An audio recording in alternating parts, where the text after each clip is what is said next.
विभागीय अधिकारियों की मिली भगत से कोठारी प्रोडक्ट्स पान पराग द्वारा करीब रुपये 500 करोड़ की राजस्व जीएसटी चोरी। आज लखनऊ में राष्ट्रीय मानवाधिकार सुरक्षा परिषद ने एक कॉन्फ्रेंस कर बताया कि राष्ट्रीय मानवाधिकार सुरक्षा परिषद एक सामाजिक संस्था है। संस्था सामाजिक मुद्दों को समय समय पर उठाती रहती है। संस्था का उद्देश्य संविधान एवं कानून की परिधि में पीड़ित व्यक्ति को न्याय दिलाना एवं राष्ट्रहित के मुद्दों को मुखरता से उठाना है। इसी क्रम में दिनांक 11/9/2025 संदर्शित पत्र अनिल कुमार श्रीवास्तव द्वारा संस्था को स्पीड पोस्ट द्वारा प्राप्त हुआ है। संस्था के विधि विशेषज्ञों ने गहनता से संलग्न समस्त प्रपत्रों का अध्ययन किया एवं यह निष्कर्ष निकाला कि संलग्न प्रपत्र साफ तौर पर इस तरफ इशारा कर रहे हैं कि लोक सेवकों विभागीय अधिकारी द्वारा वर्ष 2004 में 11.37 करोड़ का जुर्माना कर चोरी कोठारी प्रोडक्ट्स सी पर निकाला गया, जिसके साक्ष्य संलग्न है। उपरोक्त धनवर्ष की कर चोरी की गई विभागीय अधिकारियों विशेषतः तत्कालीन आयुक्त श्री एस.सी. जाना के दिशा एवं संलिप्तता के कारण आज तक राजस्व की वसूली नहीं की गई, इसलिए राष्ट्रीय मानवाधिकार सुरक्षा परिषद जांच की मांग करती है। संतोष कुमार की एक विशेष रिपोर्ट। कौन सा मुद्दा है, किस लिए कर रहे हैं? देखिए, सबसे पहले मेरा नाम संतोष श्रीवास्तव है। मैं राष्ट्रीय मानवाधिकार सुरक्षा परिषद का राष्ट्रीय प्रमुख हूँ और यह एक सामाजिक संस्था है। हम लोग क्या करते हैं, सामाजिक मुद्दों को उठाते रहते हैं समय समय पर। मेरे पास में पत्र के द्वारा एक सूचना प्राप्त हुई, जिसमें मुझे जो हमारे विधि विशेषज्ञ हैं उन्होंने बताया कि ये एक राष्ट्रीय स्तर का मुद्दा है। आज तक इतना बड़ा जीएसटी चोरी का मुद्दा देश में नहीं आया। कानपुर में एक कंपनी है कोठारी प्रोडक्ट्स लिमिटेड करके, उसके जो मालिकान हैं उनका नाम दीपक कोठारी और विक्रम कोठारी है। इनका बंटवारा हो गया।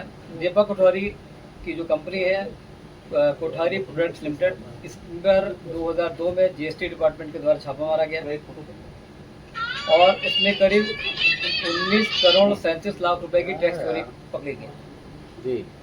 इसी के साथ साथ इस टीम का जो नेतृत्व कर रहे थे श्री शशि शेखर जी, जो तत्कालीन सुप्रिंटेंडेंट थे, उन्होंने कोठारी प्रोडक्ट्स लिमिटेड के जो कर्मचारी राजेश शर्मा, उनके घर पर छापा मारा।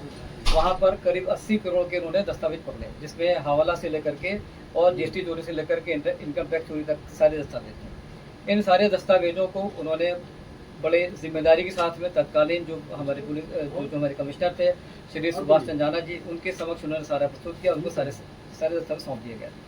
उन्होंने सुरक्षित अपने पास में रख भी लिए, परंतु 2 साल तक इस कार्यक्रम को जानबूझ करके लेट किया गया और कोठारी बंधुओं को पूरा मौका दिया गया कि वो साक्ष्य मिटा पाएं और अपने इस केस को कमज़ोर कर पाएं। ये जानबूझ करके किया गया। जबकि अगर एक बार पेनाल्टी इम्पोज कर दी गई तो तत्काल सरकार को पेनाल्टी लगा करके उनसे टैक्स की वसूली करनी चाहिए थी। उन्होंने यहाँ पर लापरवाही करी।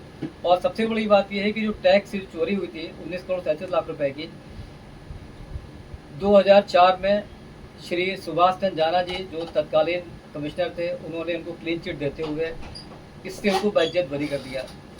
जो 80 करोड़ रुपए के दस्तावेज राजेश शर्मा जी के घर से बरामद किए गए थे श्री शशि शेखर जी के द्वारा, उनको बिना किसी शर्त के वापस कर दिए गए। किसी प्रकार की टैक्स की कोई वसूली नहीं हुई।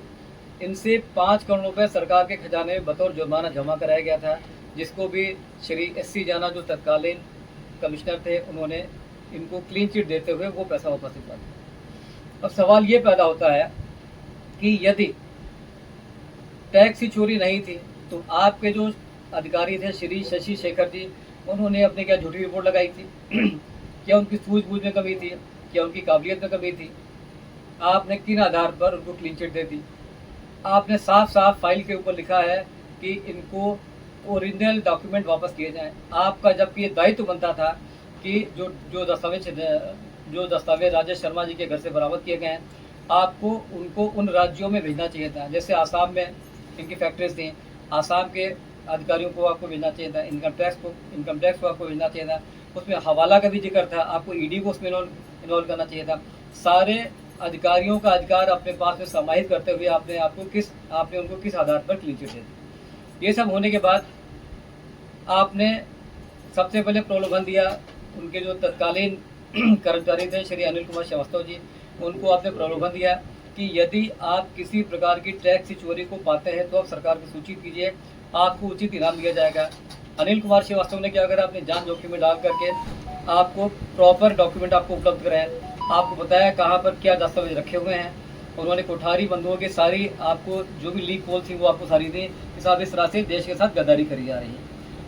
आपने क्या करा, आपने उनको प्रलोभन दे करके आपने कोठारी बंधुओं को दुश्मन बना दिया। आज वो आदमी अपनी जान बचाता घूम रहा है। आपने किस आधार पर आपने उनको दस्तावेज वापस कर दिए, किन आधार पर आपने उनको बजट बरी कर दिया। ये प्रलोभन आपने दिया अनिल कुमार श्रीवास्तव जी को। जब उन्होंने देखा कि आपने उनको क्लीन चिट दे दी है तो उन्होंने क्या करा, इसकी शिकायत विजिलेंस में करी।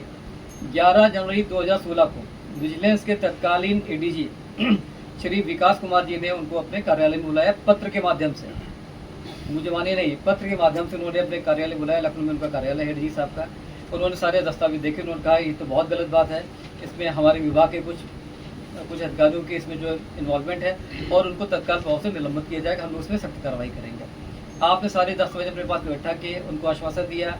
आप 2 साल तक उनको ऐसे डरकाते रहे, अंततः उसमें कुछ नहीं। इसका मतलब पैसा बाहर चल गया।